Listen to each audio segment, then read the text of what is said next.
बिस्मिल्लाहिर्रहमानिर्रहीम। अस्सलाम वालेकुम नाज़रीन, मैं हूं आपका होस्ट अहमद फवाद। अहम खबरों के साथ आज की व्लॉग में आपकी खिदमत में हाजिर हुआ हूं। बिल आखिर वो खबर आ गई है जिस खबर का सबको इंतजार था। शहबाज शरीफ को घर भेजने का फैसला हो गया है। जी का जाना ठहर गया, सुबह गया या शाम गया, बजट के बाद हुकूमत को फारिग कर दिया जाएगा। मामला क्या है, आखिर ऐसा क्या हुआ कि यह फैसला किया गया है? कुछ अहम तरीन तफसीलात आपके साथ में शेयर करूंगा। आखिर क्यों एस्टेब्लिशमेंट शहबाज शरीफ से नाराज है, हालांकि शहबाज शरीफ तो बहुत ज्यादा ताबेदार है। कुछ तफसीलात आपके साथ शेयर करूंगा। साथ साथ आपको यह खबर भी दूंगा कि ट्रंप ने जी ईरान के साथ बाकायदा तौर पर जंग का ऐलान कर दिया है। ट्रंप जो कि कल तक ये बयान दे रहे थे कि 3 दिन में हम ईरान के साथ जो डील है वो फाइनल करके दस्तखत करेंगे, लेकिन अब ट्रंप ने ये ऐलान कर दिया है कि हम ईरान के ऊपर जो हमले हैं वो करेंगे। ट्रंप ने ये बड़ा ऐलान क्यों किया है, इस पर भी कुछ आम तीन तफसीलात हैं, वो भी आपके साथ में शेयर करूंगा। साथ साथ आपको ये खबर भी दूंगा कि कश्मीर के जो हालात हैं वो बिगड़ते जा रहे हैं, सूरत हाल वहां पर तशवीशनाक है।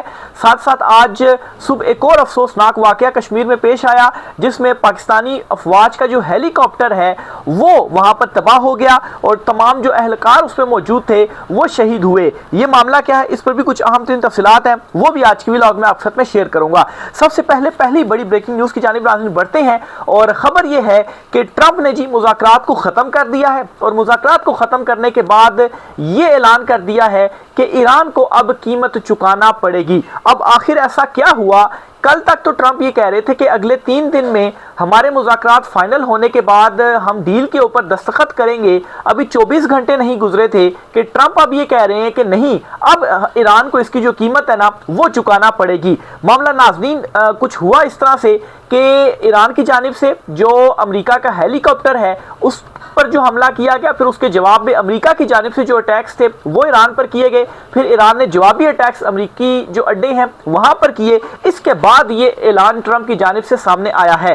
ट्रंप ने ये ऐलान किया है कि ईरान ने मुज़ाकरात करने में देर कर दी है, अब इन्हें इसकी कीमत चुकानी होगी। ये ट्रंप ने ऐलान कर दिया। यानी कि मुज़ाकरात में देर का मतलब क्या कि शायद ईरान से जो वो ऑप्शन सामने रख रहे थे, जो उनसे वो शराइत सामने रख रहे थे, ईरान वो कबूल नहीं कर रहा, उल्टा जंग शुरू हो गई है, इसलिए अब कोई मुज़ाकरात नहीं होंगे। जो टाइम था मुज़ाकरात का वो ख़त्म हो गया है, इसलिए अब आगे किसी किस्म के मुज़ाकरात नहीं चलेंगे और अब ईरान को इसकी जो कीमत है वो चुकाना पड़ेगी। अमेरिकी सदर ने जी ये अपना जो उनका सोशल मीडिया प्लेटफॉर्म है ट्रूथ सोशल, वहाँ पर ट्वीट की और इस ट्वीट में ट्रंप ने मजीद ये कहा कि ईरान ने मुज़ाकरात करने में बहुत देर कर दी और अब इसे इसकी कीमत चुकानी होगी। ट्रंप ने कहा कि ईरान की फौज मुकम्मल तौर पर तबाह बर्बाद हो चुकी है, इसके बहुत से हिस्से जैसे बहरिया और फिजाइया अब अमलन मौजूद ही नहीं रहे, इन्हें मुकम्मल तौर पर शिकस्त दी जा चुकी है। ट्रंप ने मजीद कहा कि ईरान सिर्फ बातें करता है, अमली इकदाम कुछ नहीं करता, मशरिक़े वुस्ता का ये गुंडा अब ख़त्म हो चुका है। तो ये ट्रंप कह रहा है ईरान को। और फिर अमेरिकी सदर का मजीद ये कहना था कि ईरान ने ऐसे मुआहदे पर मुज़ाकरात करने में बहुत देर कर दी जो उनके लिए बेहतरीन साबित हो सकता था, अब इन्हें इसकी कीमत चुकाना पड़ेगी। ये जी ट्रंप ने ऐलान किया। अब सवाल ये है कि आखिर क्या कीमत है जो ट्रंप चाह रहा है कि ईरान चुकाए। उस कीमत के हवाले से भी कुछ फैसले कर लिए गए हैं। ट्रंप ने ईरान के पुलों और बिजली घरों को निशाना बनाने पर गौर जो है वो शुरू कर दिया है। ये अमेरिकी मीडिया की जानिब से जो बड़ा जो दावा है ना वो किया गया है। देखें, आपको शुरू दिन से मैं ये बात बताता आ रहा हूँ, पिछले व्लॉग्स में भी मैं ये बात दोहरा चुका हूँ कि ट्रंप और नेतन्याहू असल में ये दोनों मिले हुए हैं और ये दोनों सिर्फ और सिर्फ नूरा कुश्ती आपस में खेल रहे थे। ईरान के मामले के ऊपर नूरा कुश्ती से मुराद ये कि नेतन्याहू हमले कर रहा था और ट्रंप मुज़ाकरात जो है वो कर रहा था। अंदर से ये दोनों मिले हुए थे और मामलात इनके दरमियान सटल थे और मिलजुल कर ही ये जो हमले हैं या अमेरिका की मर्जी के बगैर नेतन्याहू जो हमले थे वो ईरान के ऊपर नहीं कर सकता था। ईरान ने इस मरतबा सिर्फ ये किया कि वो बजाय इसके कि अमेरिका की साजिश या किसी चाल में आए, ईरान आगे से खड़ा हो गया। अब ट्रंप ये ऐलान तो कर रहा है कि उसको कीमत चुकाना पड़ेगी, इवन कि उसके पुलों और बिजली घरों के ऊपर भी हमले करने का ट्रंप ऐलान कर रहा है, लेकिन इसका रद्द-ए-अमल भी तो होगा। जब अमेरिका ने अभी कल हमला किया ईरान के ऊपर तो ईरान खामोश तो नहीं बैठा, ईरान ने भी जवाबी हमले किए। बहरीन, कुवैत, उर्दन में जो अमेरिकी अड्डे थे उनके ऊपर जो मिसाइल्स हैं वो ईरान की जानिब से दागे गए हैं। और अब अगर ये काम भी अमेरिका करता है कि उनके जो पुल हैं और बिजली घर हैं इनको निशाना बनाता है तो आपको क्या लगता है कि जो ईरान है वो मुकम्मल तौर पर खामोश बैठ जाएगा? नहीं, ऐसा तो नहीं होगा। ईरान भी जवाब में जो इंफ्रास्ट्रक्चर है, जो तनसीबात हैं, उनके ऊपर अटैक करेगा। और ईरान इस हवाले से पहले ही ऐलान कर चुका है। और यूएई सबसे बड़ा और सबसे पहला जो टारगेट है ना, अगर ऐसा होता है तो ईरान उसे करेगा। अब जी ट्रंप ने मजीद इसमें क्या फैसला किया है कि अमेरिकी नजरियाती इदारे फॉक्स न्यूज़ ने ट्रंप के टेलीफोनिक इंटरव्यू का हवाला देते हुए कहा कि वो ईरान के बिजली घरों और पुलों पर नए हमलों का हुक्म दे सकते हैं क्योंकि ईरान मुआहदा करने में ताखीर कर रहा है। इससे कबल ट्रंप ने अपने सोशल मीडिया प्लेटफॉर्म पर यह कहा था जी कि हमने ईरान की फौज को मुकम्मल तबाह कर दिया है। तो बहरहाल जी ये अब ट्रंप जो ऐलानात है वो कर रहा है। और ऐसा नहीं है कि ये कोई एकदम से ट्रंप ने फैसला कर लिया, क्योंकि बहुत सारे लोगों के जहनों में यह सवाल है कि अगर कल तक ट्रंप 3 दिन के अंदर डील पर दस्तखत की बात कर रहा था तो अचानक से चंद घंटों में क्या हो गया कि ट्रंप ने हमला करने का और उनकी जो तनसीबात है उनके ऊपर अटैक करने का ऐलान कर दिया। तो ये ऐसा नहीं है कि ये एक दिन में या चंद घंटों में ये तब्दीली आई है। असल में बैकएंड पर जो चीज़ें थी वो नेतन्याहू और ट्रंप के दरमियान सेटल थी और सब कुछ एक प्लान के तहत चल रहा था ईरान को झुकाने के लिए, ईरान से अपनी शराइत मनवाने के लिए। लेकिन ईरान डट गया है, वो इनकी शराइत नहीं मान रहा और वो भी जवाबी अटैक कर रहा है, वो भी रिटेलिएट कर रहा है। इसलिए अब अमेरिका को खुलकर सामने आना पड़ा कि अब तो ईरान बिल्कुल ही नहीं मान रहा। तो इसलिए जी अब हमारे पास एक ऑप्शन यही बचता है कि हम ईरान के ऊपर फुल जो अटैक है वो दोबारा से कर लें, क्योंकि अगर हम अटैक नहीं करते और खित्ते से चले जाते हैं तो फिर मजीद हमारे लिए इसमें जो बेइज्जती है वो होगी। तो बहरहाल दूसरी तरफ ईरान ने भी एक बड़ा जो ऐलान है वो कर दिया है और ईरान ने अपने इस ऐलान में ये कहा है कि ईरान जंग नहीं चाहता लेकिन खुद मुख्तारी और कौमी वकार पर किसी किस्म का समझौता भी कबूल नहीं करेगा। ये ईरानी प्रेसिडेंट उनकी जानिब से जो स्टेटमेंट है वो दी गई है। शुरू दिन से ईरान की जानिब से यही एक जो स्टेटमेंट है मुख्तलिफ रहनुमाओं की जानिब से वो दी जा रही है और वो इसी एक असूल के ऊपर खड़े हुए हैं कि हम अपनी खुद मुख्तारी के ऊपर किसी सूरत जो हमला है वो बर्दाश्त नहीं करेंगे और हम खड़े हुए हैं, हम झुकेंगे नहीं।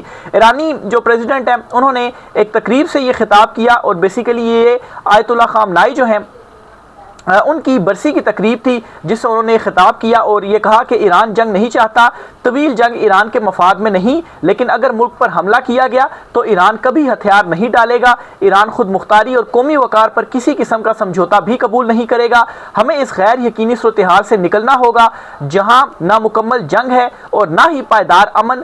हुकूमत कौमी खुद मुख्तारी को बरकरार रखते हुए सिफारती तातुल को ख़त्म करने के लिए पुरअज़्म है। तो ये जी उन्होंने अपना जो क्लियर मैसेज वो दे दिया है। मजीद उन्होंने ये भी कहा कि अरब ममालिक को ईरान के खिलाफ मुत्तहिद करने का दुश्मन का मंसूबा भी नाकाम साबित हुआ। ईरानी क़यादत की दानिशमंदाना सिफारतकारी की वजह से यह हिकमत अमली हुई। देखें ये मंसूबा भी था कि अमेरिका जो है वो खुद पीछे हो जाए, ईरान और सऊदीया और यूएई जो है इनको वो आपस में लड़वा दे और इस तरह से अरब या खलीजी ममालिक जो हैं या जो गल्फ़ कंट्रीज़ हैं वो ईरान के साथ लड़ पड़ेंगे और हम जो है वो पीछे हो जाएंगे। लेकिन अब अमेरिका को और नेतन्याहू को मसला ये आ रहा है कि इवन के यूएई जिसने एक्सट्रीम पोजीशन ली हुई थी और अभी भी वो यूएई जो है वो ईरान के जो उर्दन, कुवैत और बहरीन पर हमले हैं उनकी मजम्मत कर रहा है, लेकिन उसके बावजूद वो अमेरिका को अपनी बेसिस या सरजमीन जो है वो नहीं दे रहा और सऊदीया भी नहीं दे रहा और कतर भी नहीं दे रहा। बहरहाल यहाँ पर यूएई को ये देखना चाहिए कि दूसरी तरफ ईरान के ऊपर भी तो हमले हो रहे हैं, लबनान पर भी तो हमले हो रहे हैं, लेकिन आप सिर्फ ईरान के हमलों की जो मजम्मत है वो कर रहे हैं, तो दूसरी तरफ क्यों जो मजम्मत है नहीं करते, अमेरिका की जो मजम्मत है वो आखिर आप क्यों नहीं करते। तो यहाँ से भी जो दोगलापन है, दोगली जो पॉलिसीज़ हैं वो साफ जाहिर होती हैं। बहरहाल ये बात है कि ये एक साजिश थी जो कि अमेरिकी प्रेसिडेंट ने भी, ईरानी जो प्रेसिडेंट है उन्होंने भी इसकी जो तस्दीक है वो कर दी है। साथ ही साथ उन्होंने मजीद ये कहा कि मुल्क को तैयारों बमबारी के जरिए सरेंडर करने पर मजबूर नहीं किया जा सकता।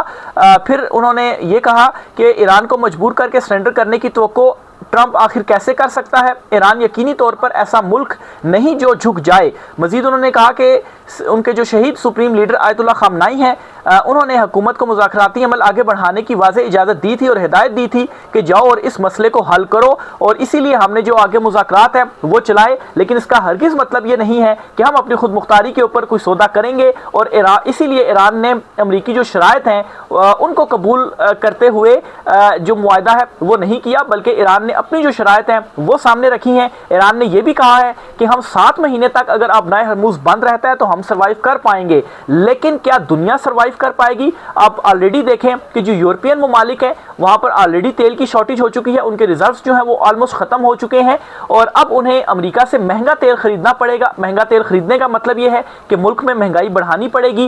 महंगाई बढ़ाने का मतलब क्या है कि अवाम, जाहिर सी बात है, फिर आपको फेस करना पड़ेगा और उनकी हुकूमतें नहीं चाहती हैं कि उनकी जो मईशतें हैं वो ये बोझ बर्दाश्त करें। तो इसलिए एक चांस ये भी है कि यूरोप जो है वो अगर ईरान के साथ अमेरिका के बगैर कोई डील करता है, सैंक्शंस खत्म करता है, अमेरिका की सैंक्शंस को नहीं मानता, तो ये एक रास्ता है यूरोप के पास कि वो जो है फिर ना उनके लिए फिर अपना हरमुज बंद रहेगा और ना ही उन्हें कोई तेल का मसला होगा। लेकिन क्या अमेरिकी मुखालफत को मोल लेने के बाद वो ऐसा कर सकते हैं? तो इसका जवाब भी हाँ में है, क्योंकि आप देखें जो नेटो है, जो यूरोपियन ममालिक हैं, यूक्रेन के मामले पर उन्होंने ट्रंप की मुखालफत को सहा, वो खड़े हो गए। इवन के ईरान वाले मामले के ऊपर भी वो खड़े हो गए। उन्होंने अपनी जो बेसिस हैं, इवन के अपनी फिजाई हदूद भी अमेरिका को इस्तेमाल नहीं करने दी। अमेरिका ने तो अपनी जो फौजें हैं वो नेटो ममालिक से वापस बुलवा ली हैं। इसके बावजूद जो यूरोप है वो खड़ा हुआ है। तो इसका मतलब ये है कि अगर यूरोप चाहे तो वो ईरान पर से सैंक्शंस खत्म करके उससे जो तिजारत है वो कर सकता है और अपना हरमुज भी उनके लिए